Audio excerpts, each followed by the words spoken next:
शेण गोटे सोसले तिने अपमानही गेले, शेण गोटे सोसले तिने अपमानही गेले. अन भिडेवाडा स्त्री शिक्षणाचे पहिले रोपटे लावले, अन भिडेवाडा स्त्री शिक्षणाचे पहिले रोपटे लावले. नमस्कार, मी तन्वी चंद्रकांत लोकरे, इयत्ता 3री विद्यार्थिनी. आज आपण क्रांतीज्योती सावित्रीबाई फुले यांचा जन्मदिन बालिका दिन म्हणून साजरा करण्यासाठी येथे जमलो आहोत. वयाच्या होत्या त्यांचा जन्म 3 जानेवारी 1831 रोजी सातारा जिल्ह्यातील नायगाव येथे झाला. वयाच्या 9व्या वर्षी त्यांचा विवाह ज्योतिराव फुले यांच्याशी झाला. त्या काळी स्त्रियांना शिक्षणाची बंदी होती, पण ज्योतिरावांनी सावित्रीबाईंना शिकवले. स्वतः शिकल्यानंतर त्यांनी समाजातील इतर स्त्रियांना शिकवण्याचे ठरवले.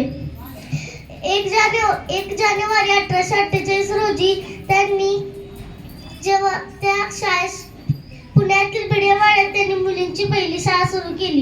जेव्हा त्या शाळेत शिकवायला जायच्या तेव्हा सनातनी लोक त्यांच्यावर दगड, शेण आणि चप्पल फेकायचे, तरी त्या डगमगल्या नाहीत. त्यासोबत एक जास्तीची साडी घेऊन जायच्या. शाळेत जाऊन बदलून पुन्हा जिद्दीने शिकवायचा. क्रांतीची ज्योत पेटून गेली, अंधार सारा सरला, सावित्रीच्या लेकींचा आज डंका जगात उडला, डंका जगात उडला. सावित्रीबाई केवळ शिक्षिका नव्हत्या, तर त्या एक उत्तम कवयित्री आणि समाजसुधारक होत्या. त्यांनी काव्य फुले आणि 52 कशी सुबोधरत्नाकर हे काव्यसंग्रह लिहिले. त्या काळात स्त्रिया ज्या विविध पदावर सन्मानाने कार्य करत आहेत, त्याचे संपूर्ण श्रेय सावित्रीबाईंच्या संघर्षाला जाते.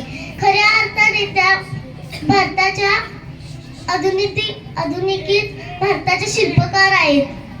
त्यांच्या विचारांचा वारसा पुढे नेणे हीच त्यांना खरी आदरांजली ठरेल. शेवटी एवढेच म्हणे, नतमस्तक मी त्या माऊली समोर जिने ज्ञानाचा दिवा लावला, स्त्री मुक्तीच्या लढ्यात तिने स्वतःला जिजवला. नतमस्तक मी त्या माऊली समोर जिने ज्ञानाचा दिवा लावला, स्त्री मुक्तीच्या लढ्यात जिने स्वतःला जिजवला. शिकत राहा, लढत राहा, शिकत राहा, लढत राहा. जय ज्योती, जय क्रांती.